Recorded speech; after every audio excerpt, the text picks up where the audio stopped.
Hello, everyone. Welcome back to yet another political episode. So, the future of the Republican Party is up in the air. Republicans won a big mandate in 2024, but the question is, can they keep that mandate? A lot of Republicans will and kick back their legs and say, "Oh, that's it for another 4 years. We can do whatever we want." That is incorrect. Republicans need to keep that said majority in the Senate, in which they will. The point is they need to expand, though, because if they're going to keep it in 2028, that is going to be determined on whether Republicans can either hold Maine or even flip one seat. And that's what Republicans need to do. In order to make sure Republicans hold their majority in 2028, they're going to have to flip a seat or hold a seat. Flip a seat or hold the state of Maine, which obviously is in a toss-up. Sources, the Cook Political Report is predicting a Senator Collins win.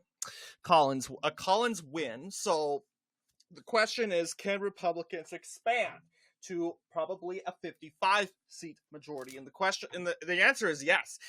In fact, we got great news from two states, two states that we will be reviewing. One poll coming from Georgia showing the incumbent governor, very popular in the state of Georgia, slamming the incumbent Jon Ossoff by not even a double digit majority, but over 5 points. It shows a pretty good, sizable win against Jon Ossoff. And obviously, doing the math there, we can even see, let's see if the real clear polling has a direct answer for Georgia, U.S. Senate Georgia race. So the question is, okay, this is Warnock 2026. Okay, so Georgia 2026 polls. Okay, I think it's a little too early, but these are the 2025 polls. Perhaps we can actually get a number in 2025, 2028, 2024. Okay, Senate polls. Perfect. I think this is probably still 2024. We can check. I'm not so sure. It's being super slow. But otherwise, we got to talk about Jon Ossoff. He won the said Georgia election in 2020. Can we beat him? We absolutely can. We got to understand that, yes, Jon Ossoff, really weak, okay? This guy's pretty weak. This guy isn't an experienced politician. Ultimately, it showed him a good lead overall. But, yeah, what helped him bring him over the top, though? It was just Raphael Warnock and Joe Biden, that Democratic coalition. And even the Joe Biden vote and the Joe Biden turnout vote, that was not enough to bring Jon Ossoff over the top. Like, he lost the first round. If there was no such thing as a go over the 50% sort of deal, David Perdue would be senator right now. But unfortunately, David Perdue is not the senator, and ultimately, the Democrats ended up flipping the United States Senate on January 5th to the Democrats in 2021. But now, of course, the Senate's now back in our hands. The question is, can we expand and add more to that majority? This is 2024, so we'll just delete this. And the answer is yes. We understand that Jon Ossoff, not really the brightest guy in the book. He is obviously a reporter, I want to believe. General election, let's see, Democratic primary. He's a journalist, a media executive. What network did he serve in, I wonder? So, yeah, he is on a documentary production. He ran for the special election in Georgia 6th, narrowly losing a seat, which was considered a Republican stronghold. So, yes, he is considered to be maybe a strong candidate, but he is not like a Raphael Warnock. And we all saw how Raphael Warnock won his race in 2022. He grew by like 4 points. So compared to, of course, the 2021 race. So the question is, what would a race between John Ossoff and Brian Kemp, the governor of Georgia, mean? And the answer is this. So yeah, this is of course great because Brian Kemp's already cranking up the endorsements. John Ossoff was declared the winner and the runner, and he hasn't even got any endorsements yet. So honestly, the Democrats should be panicking in the state of Georgia right now because we have lots of momentum for Brian Kemp, even though Kemp hasn't even declared his run. Ultimately, there has been calls from Tim Scott, Mike Collins, Eric Erickson, for, of course, the incumbent governor of Georgia to run. And, of course, he is term limited, so he might as well keep that political career and try to flip that seat. I think out of everyone, obviously, looking here, looks like Ossoff would be beating everybody. He would beat Buddy Carter. He would beat Mike Collins, John King, Rich McCormick, Brad Raffensperger, as well as definitely Marjorie Taylor Greene. Please, not Marjorie Taylor Greene.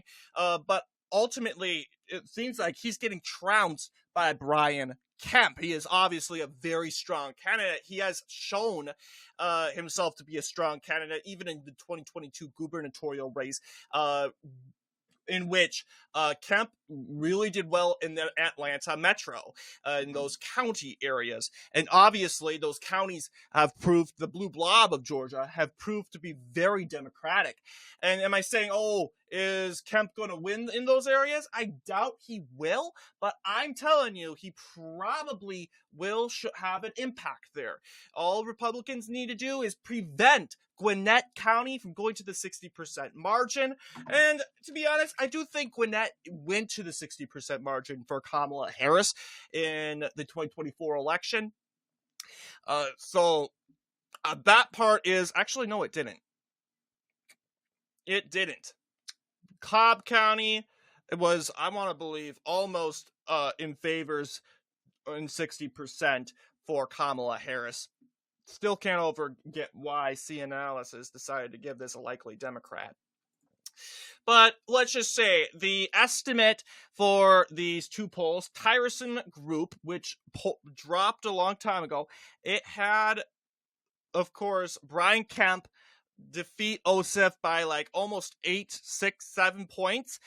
Then you have WPA Intelligence suggesting that he defeats Kemp by, let's just say, defeating Ossoff by 6 points. So I would say round that up, do the math. I would say by average, probably 6 would be, a margin of 6 would be more appropriate. So we're going to go ahead and kind of look at what map would look like. I think it would look similar to a 2024-2020 map, if you will. Let's go ahead, Georgia. And we're looking for a 6-point win for Republicans, and it's under Donald Trump and Kamala Harris. But looking here, you will see, in order for that to happen, let's see, Kemp would probably need to increase his white turnout. Let's just say it goes to 81%. White college graduate, I would say maybe 62, 63% in favor for the governor in this case. So now you'll have Kemp winning by 3 points. This is obviously still not enough. African American vote, I would say it's lingering around the 90%, 91 maybe. There. Hispanic, maybe down to 54. It has dialed down. As you know, you still have a lot of Hispanics, the woke Hispanic mob. I'm saying woke because really, that are bought and sold by Democrats.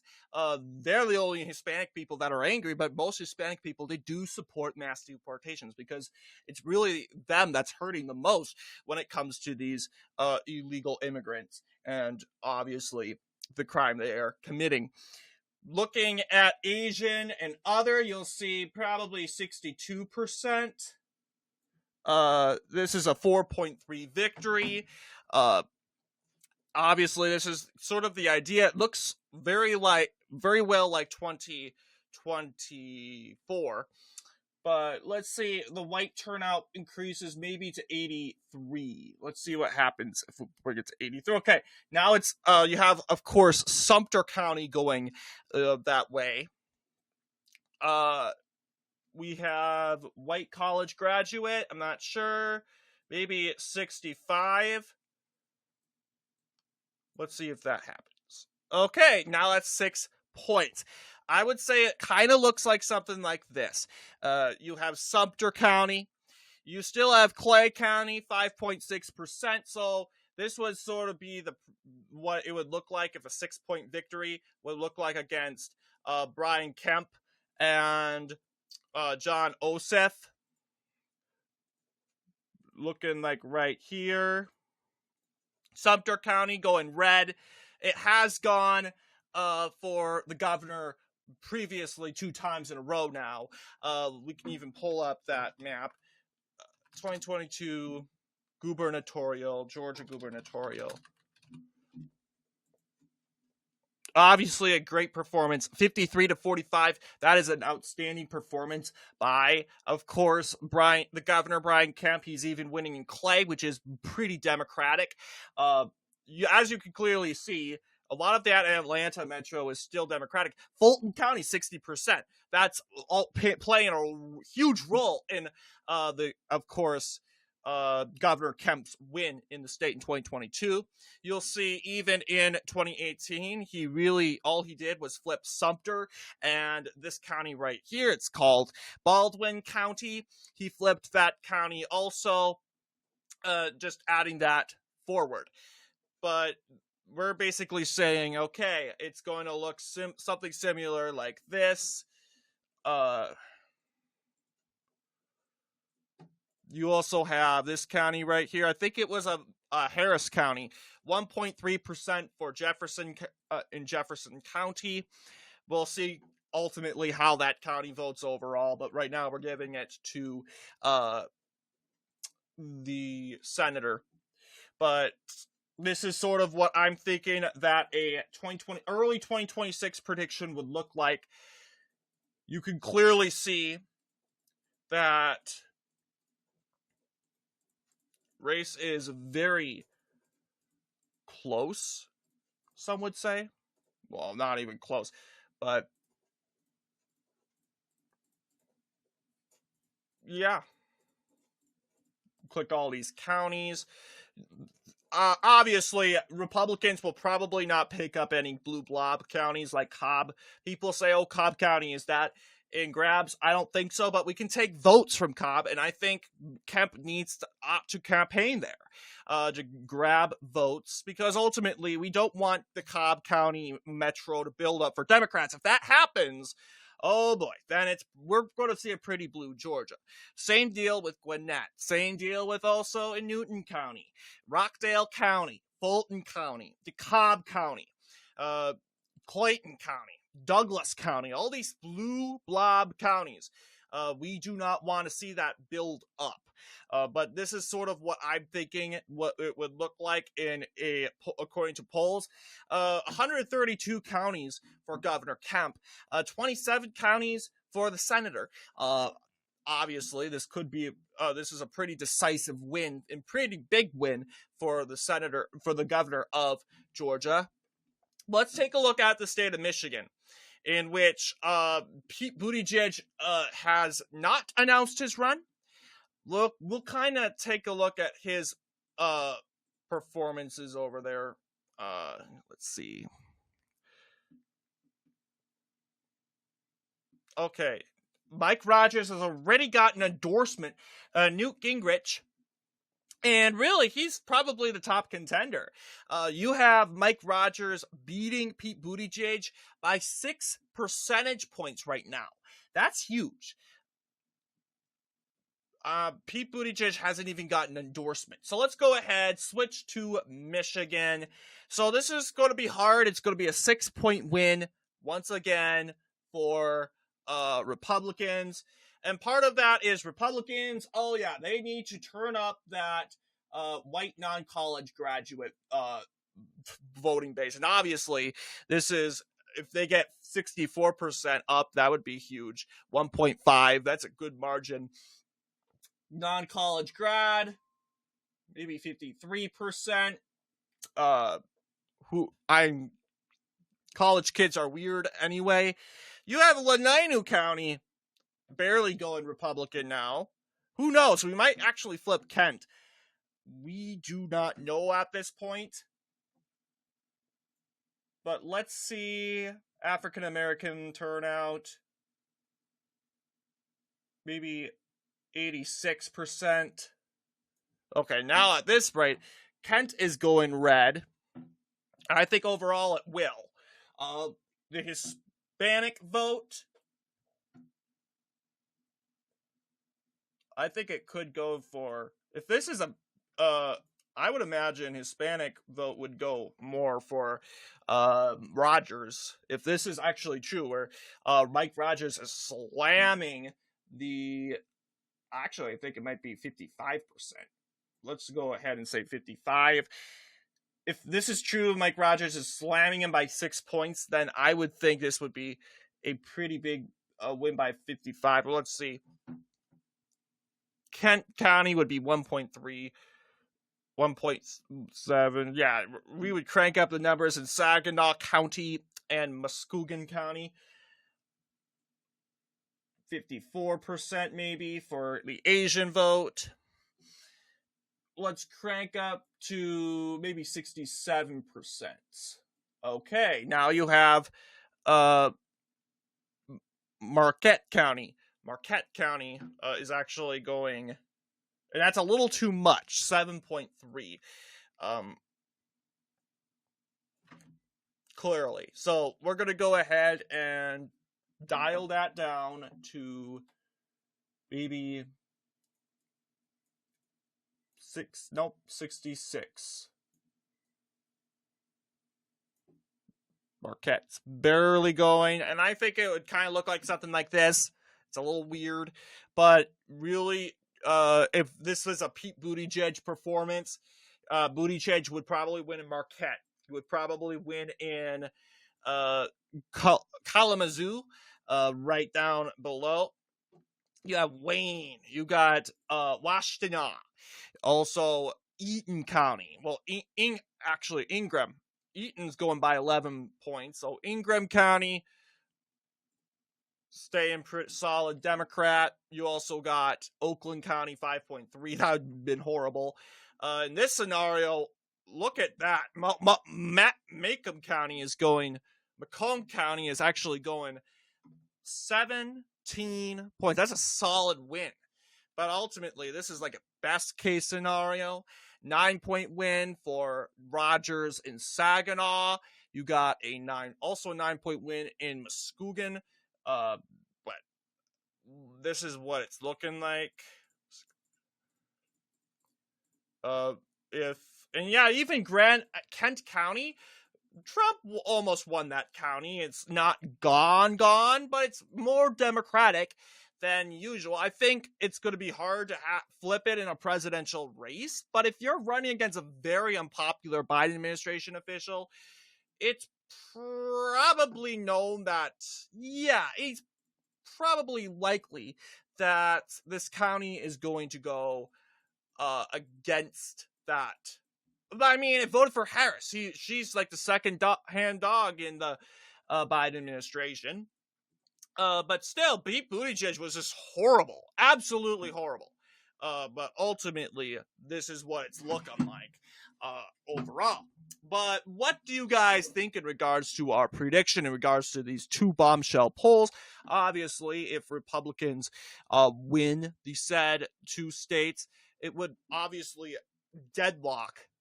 severely deadlock their chances in actually winning the Senate. How so?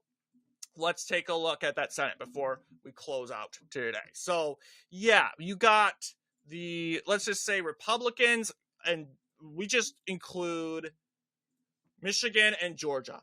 How about that? Just Michigan and Georgia. as toss-ups. The rest will go their way to their designated. Even North Carolina is going to be tossed up.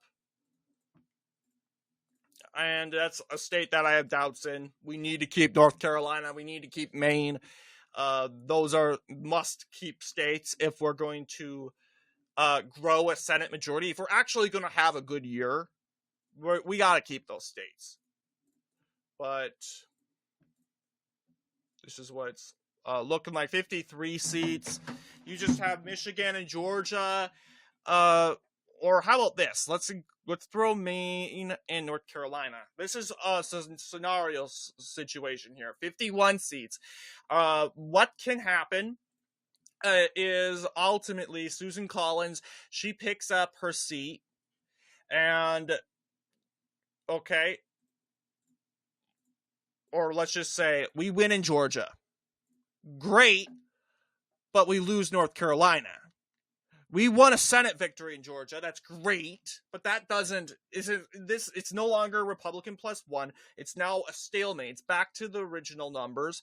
And let's just say Democrats flip Maine and they take Michigan. Well, okay, now we have a problem. The deadlock's over. Republicans, they still win the Senate. That's not changing. But now Democrats have an opportunity. Notice they have 48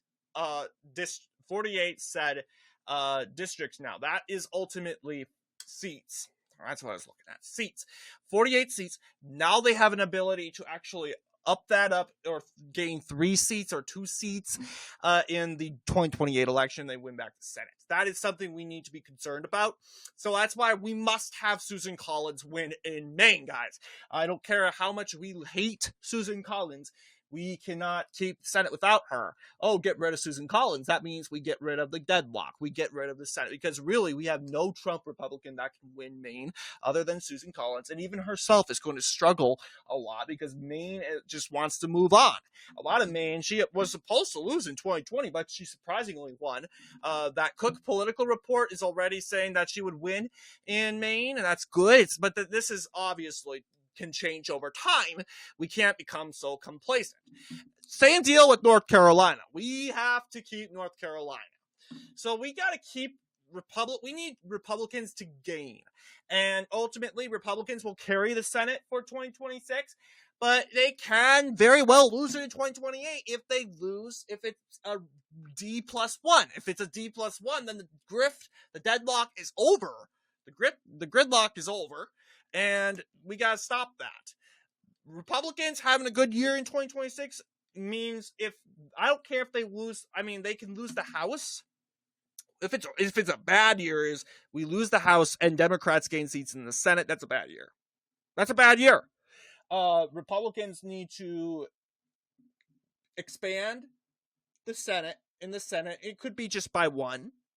R+1, R+2. It can't be D+1. That would be pretty concerning, and we basically,